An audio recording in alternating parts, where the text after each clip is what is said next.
Good day. It is July 15, and this is another Heisen log. So, what's happening today? I started writing emails. So exciting. Um, and I, I guess like one of those things that I keep noticing is that the more that I guess what I mean to say is when there is a lesson for you to learn, it will just keep popping up until you learn the lesson.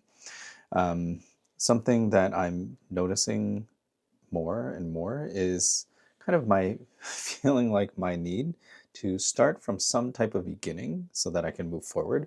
And oftentimes it's about like moving too far back or going like too far all the way into like trying to start at whatever I think the beginning is, but kind of not kind of taking it way too far back. So giving like way too much detail for you to necessarily need so that you can take that information and do something with it. I think, I don't know where that necessarily came from. I think that maybe it has to do with my one line in my human design, which is the investigator, that need for all the information, the part of me that really likes having a lot of information um, before I guess like that thing that sends me down rabbit holes of like investigation and reading and learning. Um, the like one of the things from human design that's really interesting is like knowing that there's all these different types and that other people have different experiences. Conceptually and logically, it makes sense that like people are different, have different experiences, and kind of approach things in different ways. Um, but like emotionally, like at like when I'm looking out at other people, I can think oftentimes when I'm trying to put something together, I do it from the perspective of myself, which means I'm trying to create and write for maybe an audience that's very similar to me, and thinking that I need to be there. Like I need to make it make sense for me before I make it make sense for other people. And I guess like in some ways it conceptually is fine because like there theoretically are enough people that probably in that band that's close enough to myself that would then understand that message, which is fine. The other part of it though is other people like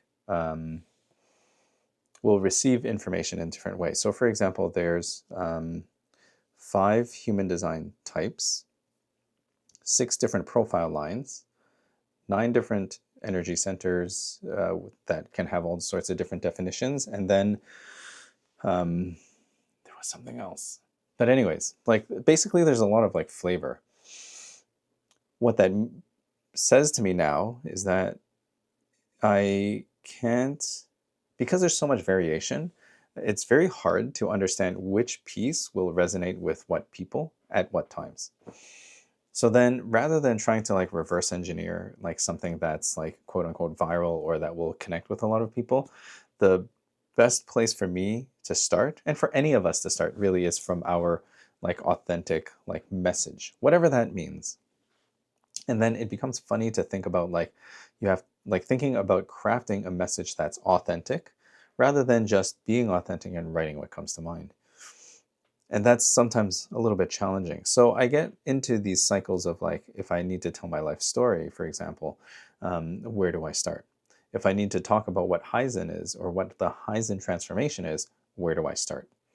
A couple of revelations, like I think one of the things is I kind of I've shared this before, but I have like 2 modes where I like to operate, which is like either very high up in the clouds, like very high level perspective, or like really down into the details and like getting into nuances. And I can get lost in either of those spaces. So then when I'm like trying to explain what Heizen is, then I sometimes go like, oh, it's like this, like what is it at the highest level? And then it becomes like really conceptual and airy. Um, and then sometimes I think of like what is it on a very specific level, and then I get like way too down deep into the weeds. Sometimes leaving out that like middle practical layer of like what is this thing? And really what it is it's a combination of ancient wisdom and modern science that comes together in a way that's immediately practical and pragmatic for you to take then and use to change your own life. Even that is like a little bit kind of airy, because what does it mean to change your own life? How does it change your life specifically?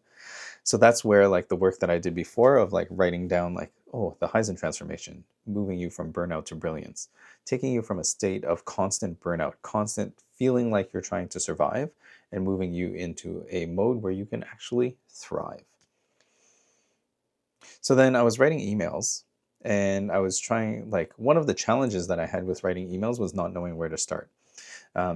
If you're into marketing at all, or like you've signed up for an email list, you probably have gotten like sequential emails over time from whoever you signed up for. And those are like email sequences. It's kind of like, this is how I want to put together this messaging to try and move people into a place that so that they're ready to buy my program or to learn from me or whatever. And all of that, I guess like those types of things work. I guess like sometimes people need reminders or just need to see things over and over again before like making the jump, before engaging, before purchasing a program. Because like, how do you know that the things that I'm going to share with you will actually work for you? And I've been the kind of on the receiving end of this. Like there have been so many programs and tools and systems and online this and that I've purchased that I actually never actually used. It had really good marketing, but then when I got down into it, it was like, oh, like I don't feel like I want to put my time into this thing. So what does all of that mean? I guess what it means is sometimes it's difficult to have a program that really works well. I got a marketing program once, and the information in it was good, but for whatever reason, how it was delivered didn't really like match.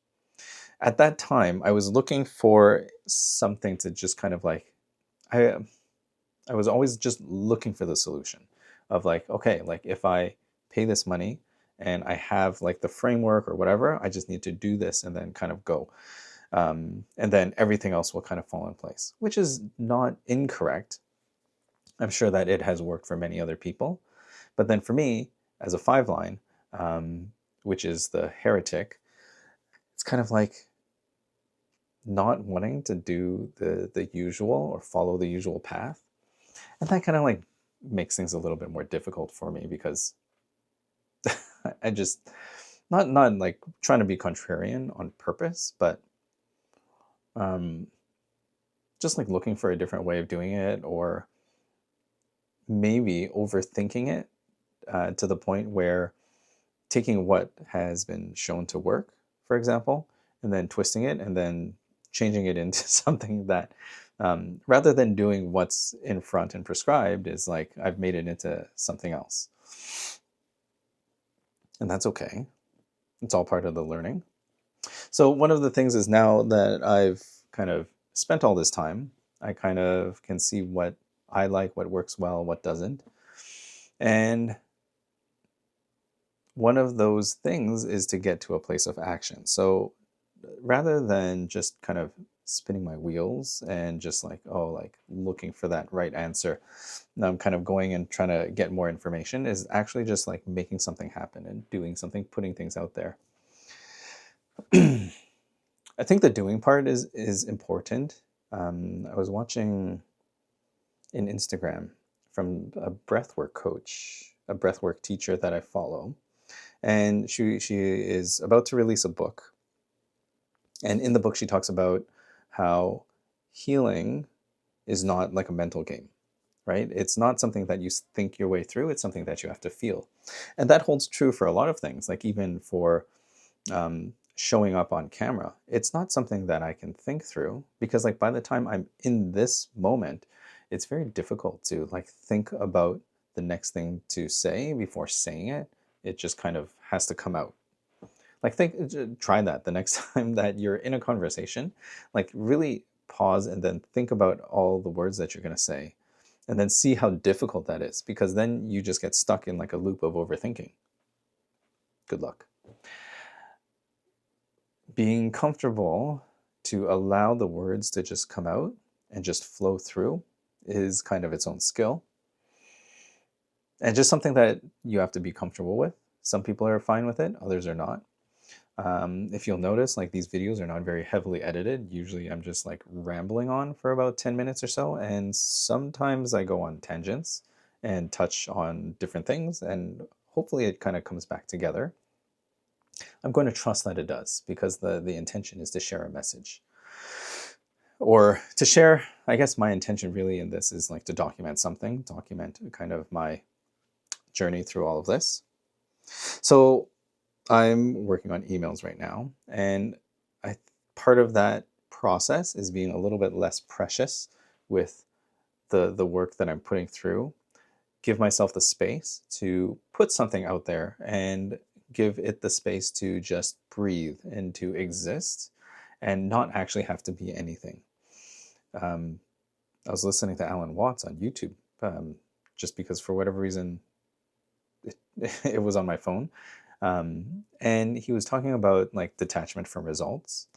And that really like resonated in the moment, because you can't do something with a specific result in mind, because then you could possibly get stuck in that space of, I'm thinking of doing things, but if I do this, then that outcome might happen. And then if I do this thing, then that outcome might happen. And then you start playing out all the different potential outcomes. And then all you're doing is like sitting there just kind of running, running scenarios and not actually taking any action. The only outcome that will exist is the one that actually happens. So writing the email, scheduling it, putting it out there, and then like seeing what happens. I was writing about kind of like some pivotal moments. That was one of the emails that I was writing. And there are a number of them there, but one of the moments that I love the most is a dinner that I shared with some of my hypnosis friends in Las Vegas. And we were just messing around, just having a good time, you know, kind of like playing around. Like, it's funny, like in every kind of circle that you get into, there are like kind of like jokes that you kind of play around with. So we were just like messing around and like playing with language, because that's what, like, there's a lot of language stuff in hypnosis. You know, how messages can have double meanings and all of this.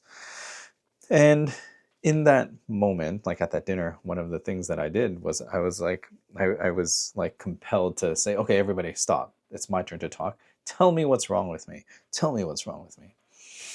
And my friend Sandra was just jumped on it and said, okay, everybody stop. I got this. And she looked at me and she said, there's nothing wrong with you. You are enough. And at that moment, I just felt that like wash over me. And I felt like, oh, like, geez, like this really hits. Like what I expected, and like, in the back of my mind, what I expected was to be like, okay, like this is what's wrong with you. And then this is what you need to work on. Right. But then in that moment, hearing that I am enough just kind of settled in this really nice way. And for me to feel that really deeply for the first time was a wonderful experience. And that got me thinking to kind of see that, right? Like, it's almost like what you perceive in your reality becomes your reality. So if I see myself as enough, then I can start to see other people as enough as well.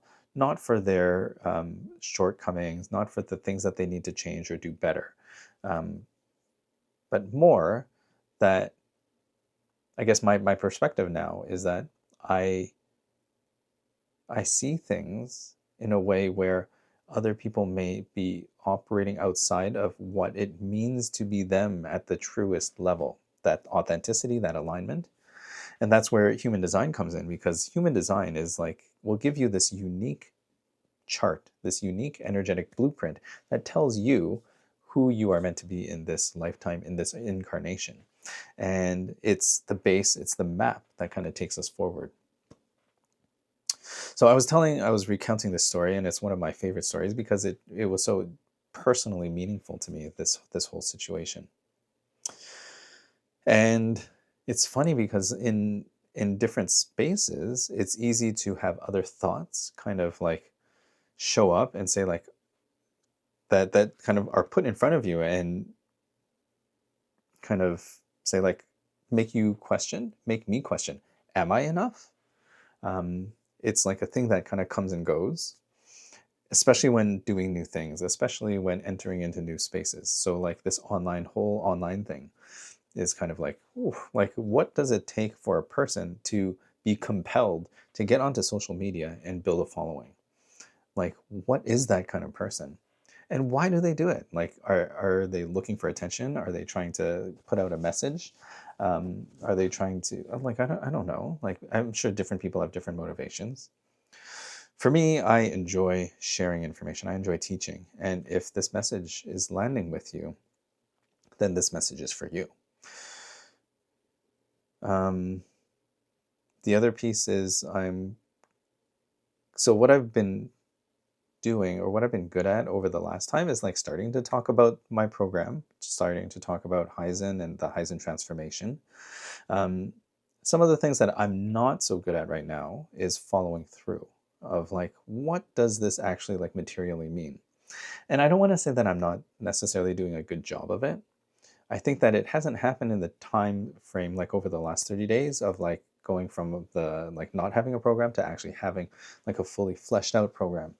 And part of that is to give myself the space to kind of like ease into that whole process, to again detach from the result. It's not that because I've spent like 30 days doing this, it's not because I started early in this year, it's not even that I've spent the last 5 years thinking about putting together something where I can help others. I've been doing it on a small scale, individual, with either students, friends, classmates, coworkers, finding those spots kind of like very informally to show people how enough they are, to affirm them. And now I'd love to reach more people. Yeah. So this is an open invitation for you. If this is something that you're interested in, look at the link in the bio or wherever I put it, probably in the comments or descriptions down below. And then get your chart, send me your email, and I'll send you some of the emails that I've been writing. It's funny, right? And maybe like, so one of the things that doesn't necessarily come naturally for me is this, check my link in bio, look at the link in the description and find this and find that. I mean, I think from my perspective, if it's something that I'm interested in, I'll go and seek it out. I think there's also something to be said about making it easy for people to find it. And maybe if I think about it in that way, more of like, hey, like I got this resource for you, it's helpful for you, so then go ahead and look at it. I can be more comfortable in promoting it, in selling that, in sharing that out with people. Which is kind of funny because I know there's value in this. There's value in this for you and for anybody, as long as you're engaging in it, right?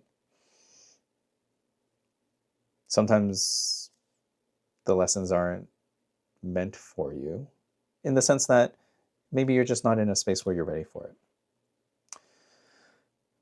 I think that there's so much that's happening in the world, in our lives, that can be easily overwhelming and leading us into that space of burnout. So to be able to have a pathway out of that is something that I would like to share with you. So that's me for today. That's kind of where I'm at. I'm really enjoying the setup. It was like very simple to set up. I like that. And I think it looks pretty good. I don't know. Tell me in the comments below. Kind of engage with this so that more people can see it. That's kind of the whole deal, right? But you know what? If one person watches this all the way through, then that's it for me. I'm so happy. I'm so happy that you are here and that you are you. Until tomorrow, one of these days I will actually make not a log, but an actual video teaching something specific, maybe. I'm not going to make any promises of it. I know that it will happen one day, but I'm not there yet. I'm going to continue to work on my emails, on my program, put some slides together and share some of that out. And then we'll have some fun, right? Let's go.